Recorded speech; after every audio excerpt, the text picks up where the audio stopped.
Hello, hello, my lovely friends.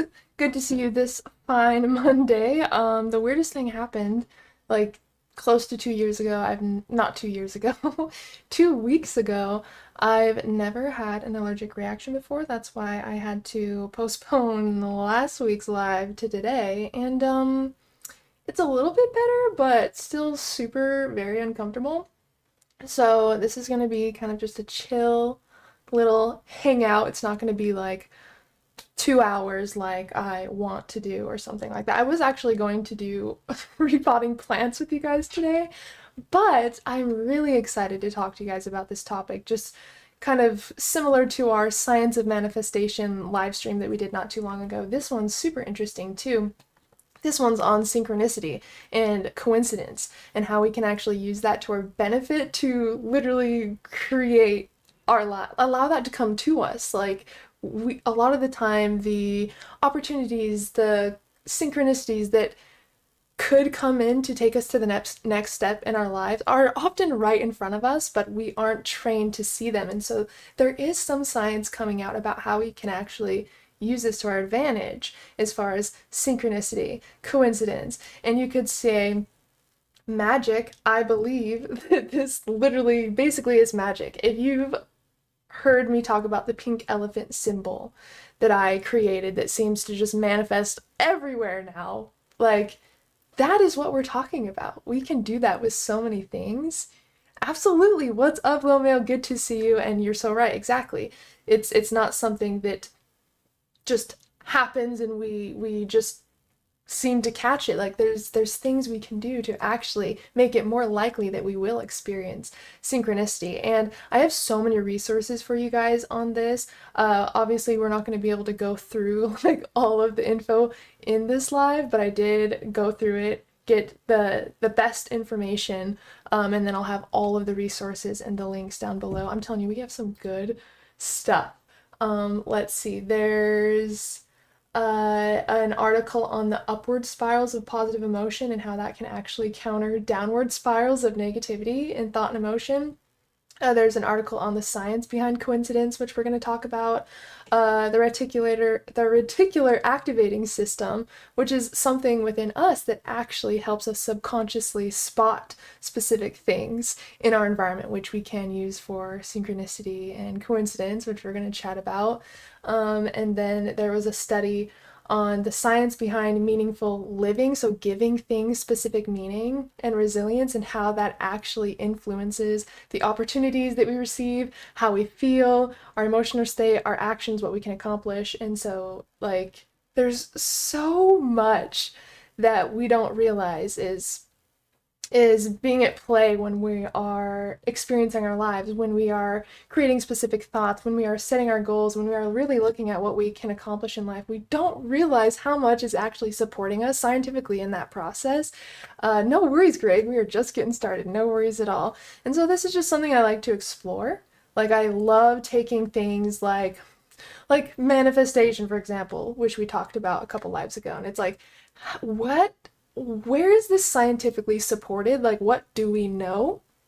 And what maybe are we still exploring or we don't know yet? And how can we push the limits of that, in a way where it's like, again, science back, like repeatable. Can we repeat these things instead of them just being completely random? So I've created just a little document. And again, this is going to be a slightly shorter live, but I didn't want to wait till next week to see you guys until I'm like fully better. So I wanted to get with you guys today. And again, if you have any questions or anything, let me know if there's anything I can answer for you. And I'll leave all the links for these articles and stuff that I talked to you guys about in the description of this live stream after. And then, yeah, we should be good to go. So this part, I thought this was super interesting to get started. Well, first of all, we're going to kind of break it down into 3 steps. What is synchronicity? What causes us to spot synchronicities, and then the power of our intention or belief and how that kind of influences the synchronicities and coincidences that we can experience. And one literally just happened yesterday. I have it on my desk that just like came in yesterday that was so weird that I thought was perfect to kind of bring up for this. But I'm going to read this little section first. So this is from the article, The Science Behind Coincidence by Discover Magazine, says psychiatrist Bernard Bateman, a visiting psychiatry and neurobehavioral science professor at the University of Virginia and a coincidence researcher, says synchronicities are like indicators of an invisible network that connects everyone and everything. Bateman suspects humans transmit some sort of observed energetic information, which other people then process and organize into emotion and behavior. I thought that sounded super cool. Like, you just imagine, which we do know that like everything is connected. It's really like a spider web that is reflecting infinite dewdrops in itself. It's like everything is really connected in this universal web, but how he describes it is just so cool. And he says, and I don't know how to say this word, but just as sharks have ampullae in their skin that detect small electromagnetic changes to help them locate their prey, it's plausible, maybe even probable, that humans have similar mechanisms that detect coincidences, and that really just hits hard because, like, first of all, we're going to talk about how we actually spot synchronicities next, and it's going to make a lot more sense.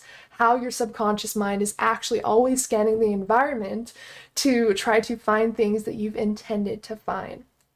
Remember that word, intention. That's very important, to not just want things or desire things, but the words we use with ourselves really determines if our subconscious is actually at play helping us locate more of these synchronicities and coincidences, if this makes sense. And I'll explain more on this in just a moment. And not only he says this, an Austrian biologist, Paul Kammerer, believes coincidences arise out of unknown forces or waves that he calls seriality. And he wrote a book on the subject in 1919, and Albert Einstein even commented on it, saying it's by no means absurd.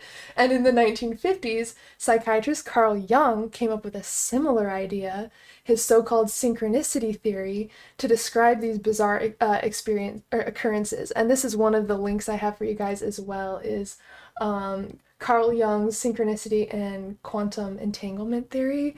And so it all kind of connects, and it was just so cool seeing not only the recent science of all this, but like how long people have been talking about this and playing with this idea.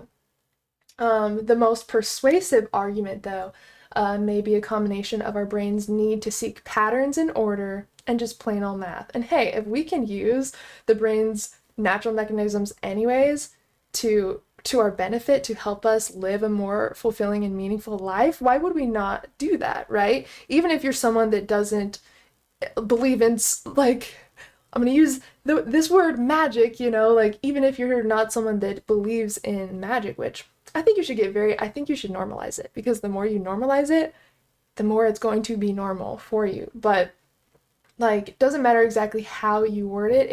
It's the openness, it's the curiosity, it's allowing yourself to think bigger than what you currently know that kind of allows these things to start coming in. So this is what I'm really excited about. This is called our reticular activating system, or the RAS.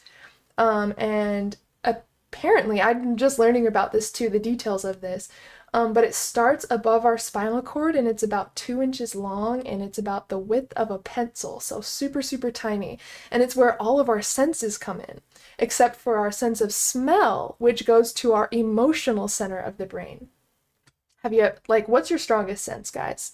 For me, it's obviously smell. It's the sense that's most closely connected to memory as well, and so I think that just naturally allows us to feel more like emotionally connected to that sense. But I'm curious to hear from you guys if there is a sense that you consider like more heightened than others. For me, I would say smell, though. But the rest of your senses come in through this RAS system, and what the RAS does is it allows your subconscious mind to connect to your conscious brain. So it's basically like you can consciously decide you want to see something, and then subconsciously this RAS is going to be looking for that without you having to consciously look for it. So here's an example here which makes it really easy to understand. So like if you were looking around the room right now and you were trying to find things of the color blue and you just barely intended that you want to see something of the color blue or multiple things of the color blue, without me even realizing it, all of a sudden, four things right now in my awareness pop out that are blue.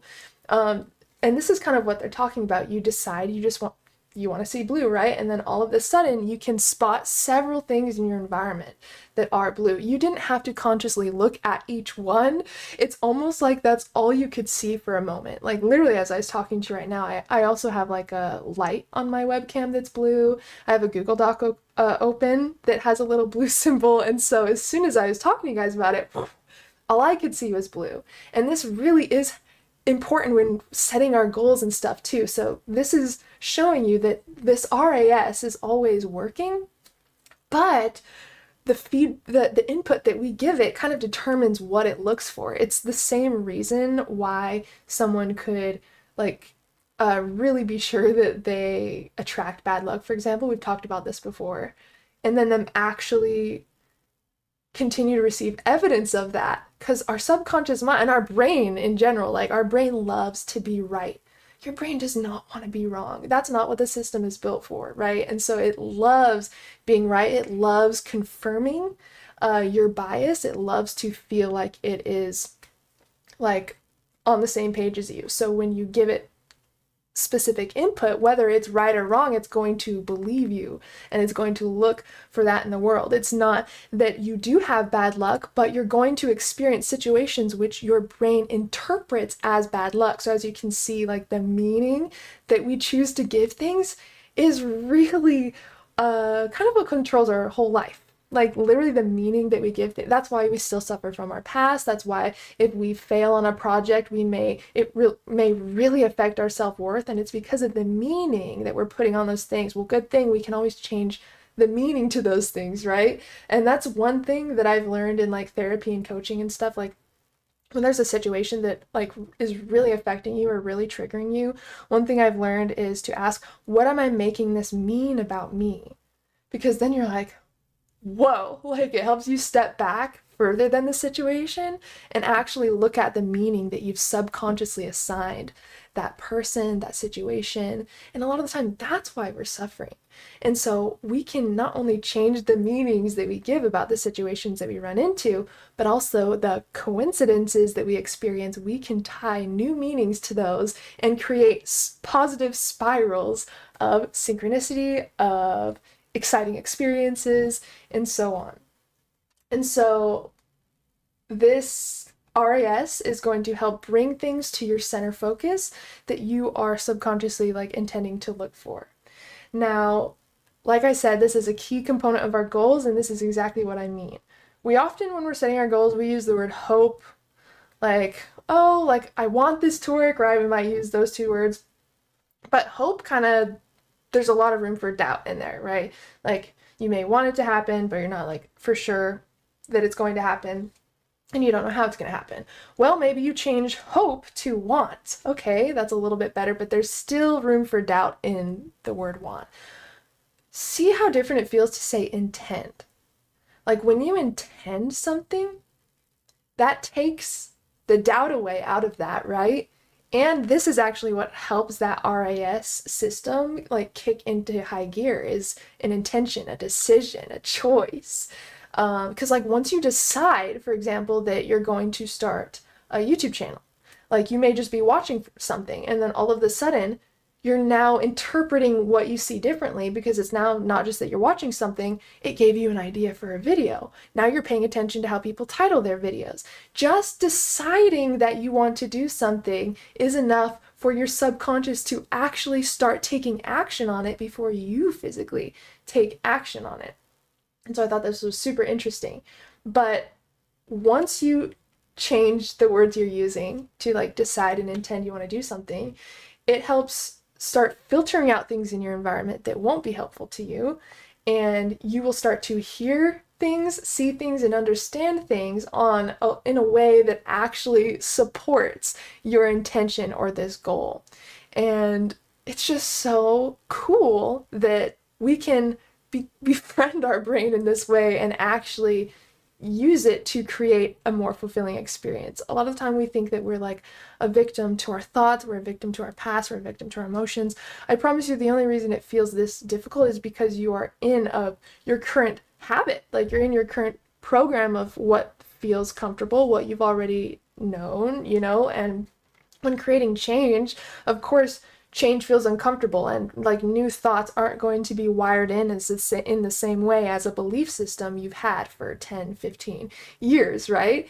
But with repetition, with these new thoughts, with these new ideas, it's going to start feeling more comfortable to you. It's like if you started like wearing a new like type of clothing or a new pair of shoes, like it feels weird the first time, the first couple times, but eventually you stop thinking about it because it's been a part of your everyday for so long that you just adapt. That's part of our human nature, is to adapt. It's not to just adapt to new situations, negative situations, whatever it is. We can also adapt to positive change, positive outcomes. And that's a little bit about the RIS, why that's super important. And now let's talk about cultivating coincidence. So now this one is really interesting. This is also from a little clip from The Science Behind Coincidence. Regardless of what triggers coincidences, research suggests they're more likely to happen to certain people. People who describe themselves as religious or spiritual, those who are more connected with the world around them, and those who are seeking meaning or in distress and searching for signs, and are more likely to experience coincidences. So the reason why I believe that these people are more likely to experience coincidences is due to being more open to something that they can't expect or predict. Like when you're asking for a sign, you're not trying to create that sign. You're kind of step back, you're more open, you're more receptive, you stated what you're looking for, and now you're in witness consciousness, you're observing it, right? And I think it's the same thing with like paranormal, whether you believe in paranormal activity or not. It works in the same way as in like you believe in an intelligence outside of you, or you are more open to something coming in that you didn't create or decide yourself. I think that's why coincidence is more likely to happen if you have these sort of belief systems. Let's see. Now, this one's cool because this is how we can start to connect with coincidence. So certain people we talked about are more coincidence prone to others, and it's really just the program that we've created. Literally by a single thought, you can start creating a new program. But it's broken down into 4 simple ways. The first one is to start paying attention. Pay attention in ways that you wouldn't normally pay attention. And now I think this would be a great time to tell you like the story that happened yesterday. So I was talking to Chance about this exact same thing, spotting coincidences, synchronicity, and choosing to like believe in something that's maybe a farther out of your belief system than you're currently at, right? Like, let's say if you don't believe in any magic or any synchronicity at all, the next step would be, it could be a possibility, right? Like we were talking about how this can literally instantly change what you experience. It's kind of also, we heard about this in Peter Pan, right? You couldn't see Tinkerbell unless you believed in fairies. So, hey, guess what? This might be real because yesterday we were talking about that, and I said, as soon as you just decide you want to see a sign, the universe will bring one, as weird or random as it may seem. And then we go out of the room, we start going down the stairs, and I like spot something on the top of the railing on the stairway. It just looked like an orange dot. I was like, what is that? Like, I thought it was like a spill or something. It looks like it's a sticker that literally has 111 written on it. And I never put anything on that railing. It's kind of in a specific spot too, where things don't just like fall there or get left there. Like it was very like it's where I went right after this. Oh yeah, and if you want to hear how fun synchronicities can actually be as well, I'll tell you this part. I don't know if you guys knew, the new moon was yesterday, and I haven't like thought about moon phases for a while. I go in and out of like the practices and the things that I do. But I was like, oh wow, it's a new moon in Leo. I totally didn't even think about it. And I was like, all right, what's one thing you want to manifest? What's one thing, Chance, you want to bring in? He loves Parmesan. And he said, you know what? I want to manifest Parmesan today. Because we haven't been to Costco. We haven't been to the grocery store yet. And we don't have Parmesan. Okay? We go out of the room. And it was just kind of like a laugh joke thing, whatever. We go out of the room. We see this 111, okay, on the stairway. And then we go down. We're about to leave. We open the fridge to get a water. And I'm not kidding. The Parmesan, like, brick that he already used the week prior was in there with only a little piece cut out. I know it might seem weird, but like, hey, whatever your thing is, whether it's little numeric signs that the universe leaves you, whether your thing is to manifest Parmesan, whether your thing is to manifest a cup of coffee, the fact is, whatever it is, you can bring it in. How cool is that? And I just laughed about it after because I was like, there's no way that like you manifested that right after we said that. And it was so confusing how it came in. And I just want you to know, like, suspending your disbelief, even if it's just for fun, even if it's just to play a game with yourself, there actually might be science behind that that actually helps you experience more meaningful experiences. And again, like, you could be on your way going to the store and you could see a million different signs and not think anything of it, and it would just be like a normal ride to the grocery store, right? But someone else could experience that and assign positive meaning to all of these random different things that they're experiencing and create that positive upward spiral. Scientifically, we can do that, right? And that trip to the grocery store for that other person was super meaningful, was fun, was full of random signs from the universe, and it created an upward spiral that's going to last not only that day, but you can keep building on that. Again, whatever you decide is important to you, whatever you decide is a priority, whatever you decide is going to be a part of your daily practice, that is going to be your life. And you can make it as fun and as magical and as adventurous as you want. And for those of you who are like me, who like to see the research to some of these things and really see how it works, that really helps me, like, really believe on a deep level that this change can happen for anybody, right? Like, I'm a very, very, very open person, but even when getting into manifestation and like all of this stuff, like years and years and years ago, it's like, I want to know the condensed root of how this is happening, like on a quantum level. What's going on here?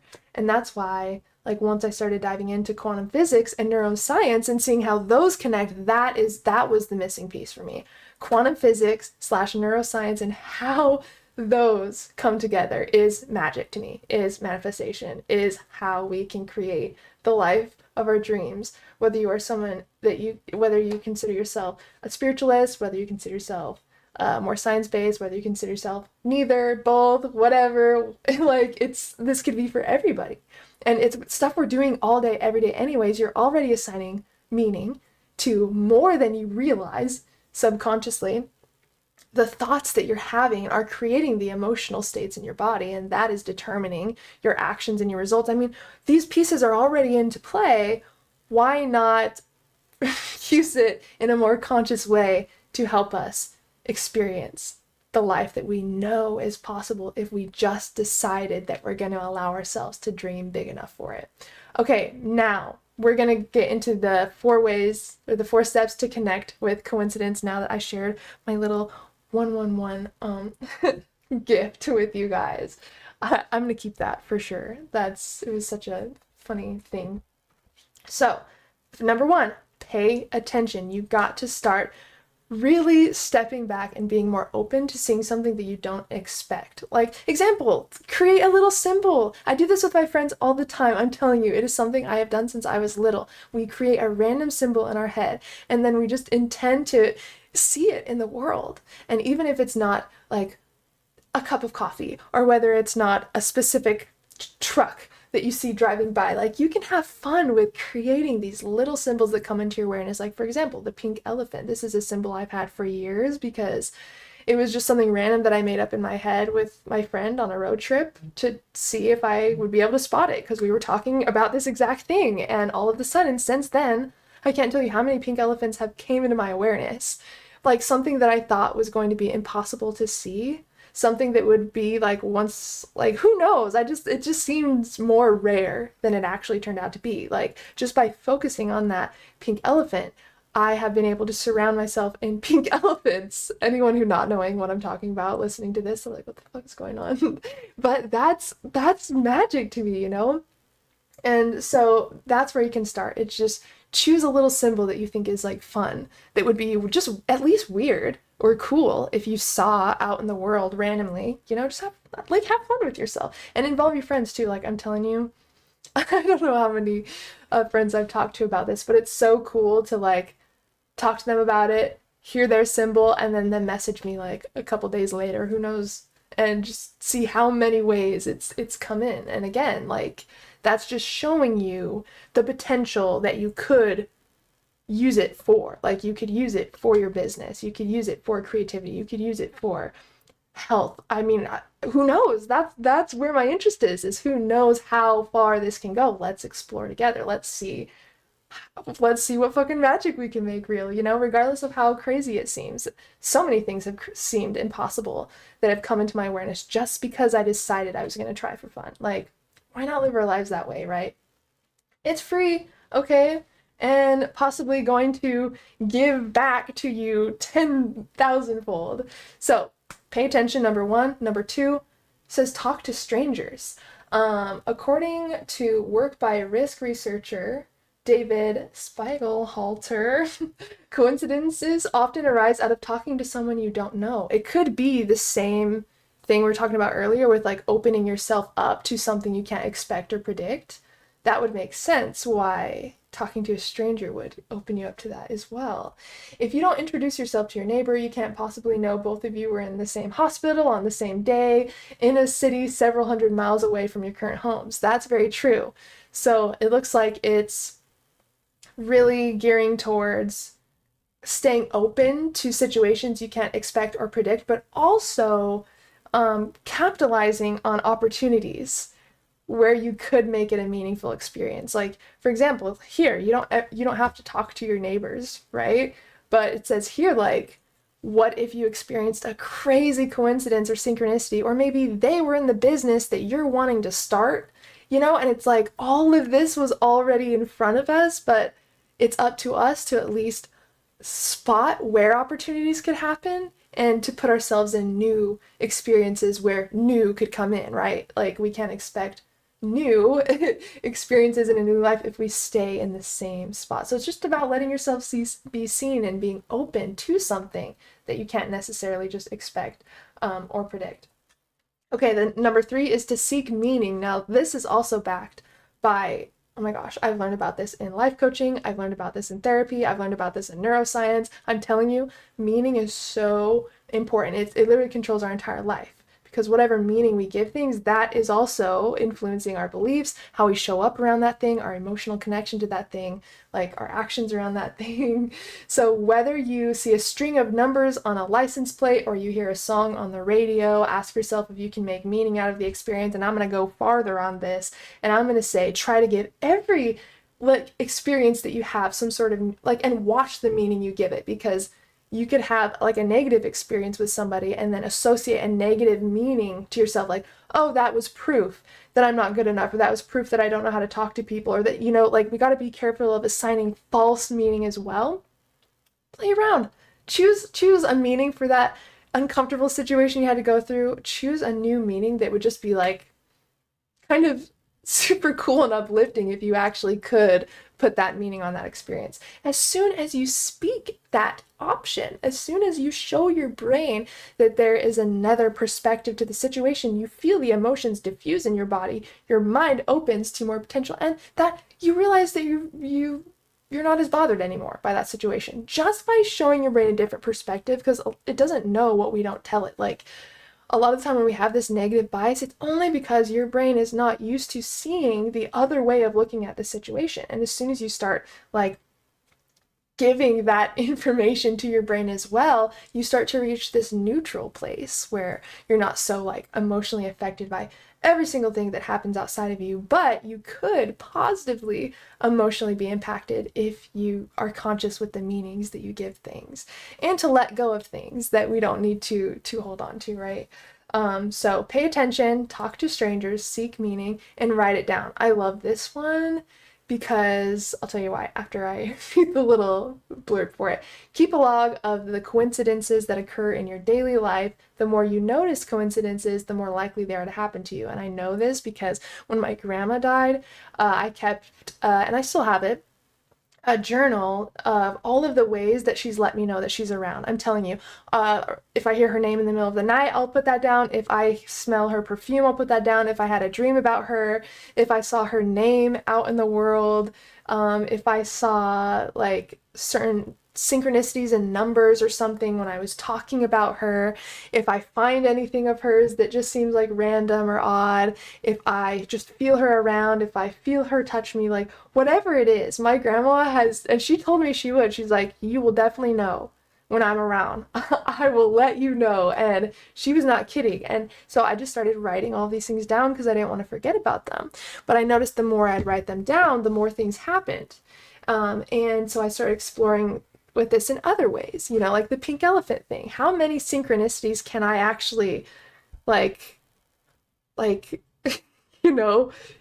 Like it's like a domino effect. Like how many little things that just seem totally random can I actually create in the unfolding moment in front of me? And this is literally proof to yourself, whether it's a pink elephant that you decide to create or you start to create spirals of synchronicities or giving things new meaning. Like you will notice your life change the day you decide to open to something bigger than you could expect or predict. I'm telling you, like literally 5 minutes after talking to Chance with that situation, not even 5 minutes later, that was right in front of us. And it's just like, it goes back to the reticular activating system. Like we're surrounded in opportunities that are connected to the things that we desire, the things that are meaningful to us, the things we want to experience.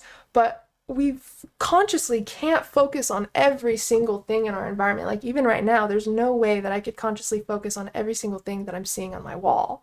But the moment I decide what I want to focus on, the moment I intend to find something in particular, I'll be able to pick it out immediately because my subconscious mind is working overtime to help me find the things I'm looking for. But unless I decide I'm looking for something in particular, I'm going to have a wide, broad view and maybe not see anything. But that can immediately change just by changing like the input, right? Or like what I'm telling my brain. I'm telling you, what you tell yourself is everything. And you'll tell yourself, like, let's say it's raining outside and you don't mind the rain, right? But as an experiment, you're going to tell yourself that you hate the rain. I hate the rain ruins everything, blah, blah, blah. You're going to notice you actually start to feel uncomfortable emotionally inside, and you actually convinced your brain that you hate the rain, and you are now having an experience that is not a good one. Like, what the heck? You could also do the opposite and tell yourself why you love the rain and give yourself 3 reasons why the rain is fun. Do you not realize, like, that is how our whole lives work? We could do that with everything. Whatever we allow to start being played in our mind, especially if it's on a soundtrack, which you need to read that book. I think it's literally called Soundtracks, and it's literally about thought patterns and belief systems and thought soundtracks that literally play in our head all day. The moment you let that start doing what it wants, or the moment you start emotionally engaging with a thought that you don't even want to think, it will become a belief. It will influence your actions for the rest of the day. Like, there is literally science that shows us we can create negative downward spirals or positive upward spiral in emotion just by the input we have control over. This is amazing. This is amazing because it shows us that we are in control of living the lives that we want to live. And it shows us that we can experience such deep meaning in even the little mundane places that we didn't expect. So, as far as all of the links and stuff that we didn't get to touch on, I'm telling you guys, there's so much good information on here I want to share with you. I'm going to put it in the description, and hang out with us in the Telegram. Please let me know if you decide to like choose some sort of like unique symbol or something that you're going to actually intend to see out in the environment, in the world. Let me know when you see it because I love this stuff. And again, the more that you start looking for these little interesting moments of magic, the more you will be surrounded in them, whatever those magical moments look like for you. I love you guys. I hope that you got something out of this little live stream today. We should be back on Monday. I'm hoping that the allergic reaction goes down too. I've never had one before, and it's like really uncomfortable from the neck down, and I'm just excited to feel completely better. I should be good to go next Monday, but I wanted to move this live today from then today because I was just so excited to talk about this. But thank you guys so much for joining. Oh no, you just joined. Oh no. Well, this will be on the replay, and I'll be in the Telegram group, and we should be back Monday. And if not, I'll let you guys know. I'll keep you guys updated. But yeah, we should be good to go. Thank you so much for joining though. And if you're not in the Telegram, definitely come chill out. That's where you can find us outside of the weekly live streams. I love you guys so much. Thanks again for hanging out, and I will see you next time.